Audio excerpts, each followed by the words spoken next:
Even as Chinese saw their few freedoms fall away, Chinese Americans were reaching for theirs.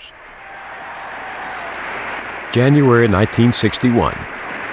Let the word go forth from this time and place to friend and foe alike that the torch has been passed to a new generation of Americans.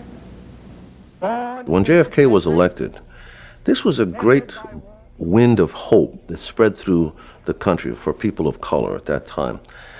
The day after he was inaugurated, I was at a house party with predominantly African-American friends, and the highlight of the party, if you can imagine, was we turned off the record player and turned up the lights, and Stanley, who was one of the guys that I hung out with, had memorized the speech, the inauguration speech, overnight, and stood up and recited it, and then we all applauded. Charlie Chin was 17 when JFK went to the White House, and he knew he wasn't going to follow his father into laundry work to earn 3 cents per shirt. Like his friends, black and white, he expected more. On the weekends, we would go down to Greenwich Village, where all kinds of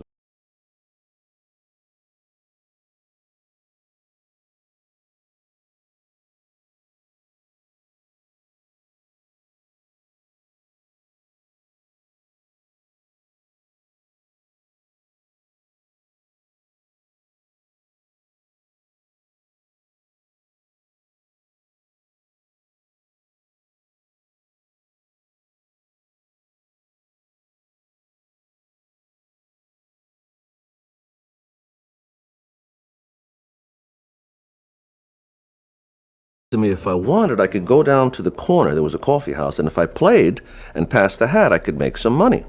Well, I was pretty desperate, so I went down and I played, some Appalachian tunes and a couple of Pete Seeger kind of tunes. And then I passed the hat, and I made like $5 and change, and I thought, wow, this is the life for me.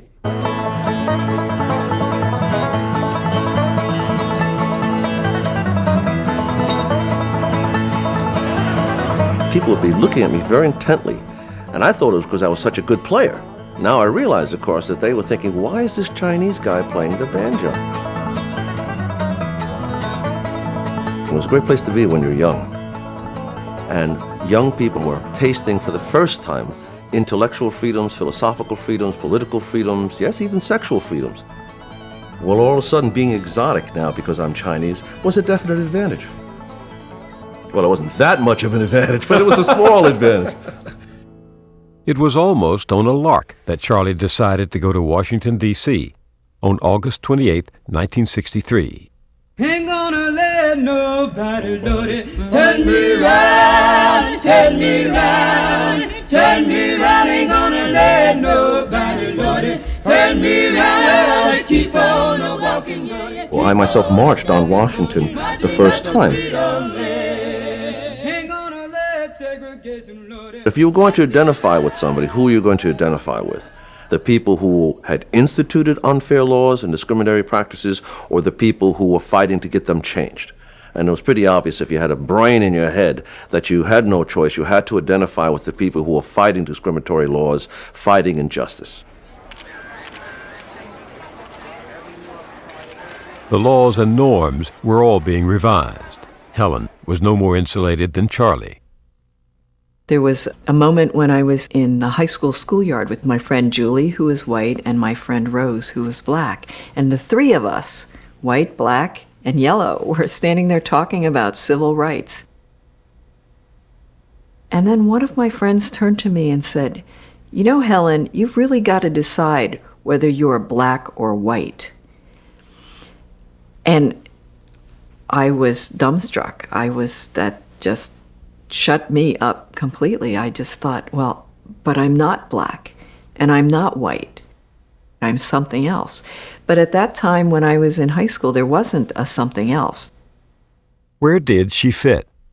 Through high school, Helen was still assembling her parents' flower shop novelties. But when she applied to college, Princeton offered her admission, all tuition paid. My father was very proud that I had won this scholarship. But when it came time for me to actually get him to sign the registration papers that every parent has to sign that says it's okay for my kid to go to your college. I went into the kitchen, I brought him the papers and a pen, and he put the paper down, put the pen down, and said, no, the proper place for an unmarried Chinese daughter is to stay at home with her parents. And when he put that pen and paper down, I saw my future was slamming shut in front of me. And it was that point in time where my father was, he was God in our family. I had never knowingly disobeyed my father once, until that point. I was 18 years old, and I said, I slammed the table and I said, no, I'm going to college. And he took one look at me, didn't say a word, picked up the pen and signed the paper and walked out of the room.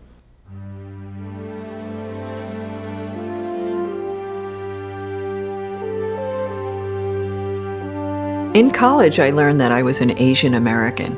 I learned that I didn't have to call myself Oriental like a rug. It was like a light bulb going off.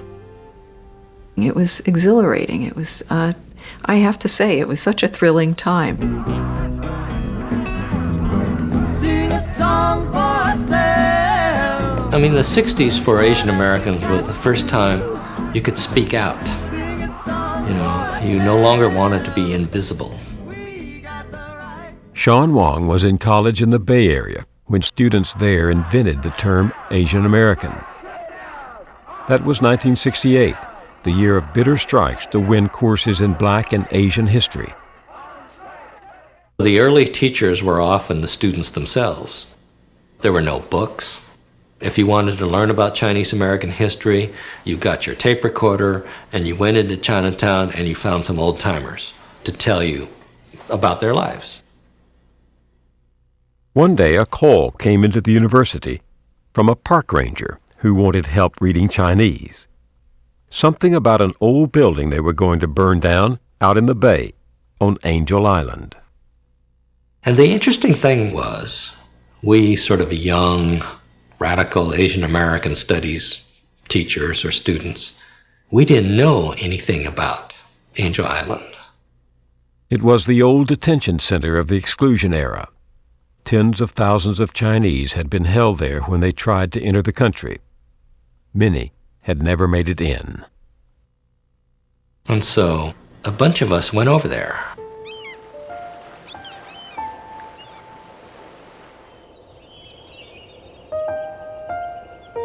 And we walked into the building.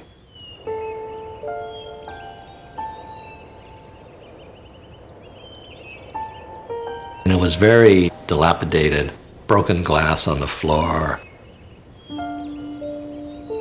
And on the walls are hundreds and hundreds of poems engraved in Chinese. And the person we were with started reading the poems on the walls. Why do I have to languish in this jail? My parents wait in vain for news. My wife and child, wrapped in their quilt, sigh with loneliness.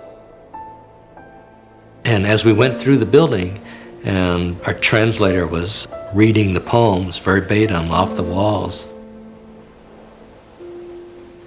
you could sort of relive the history.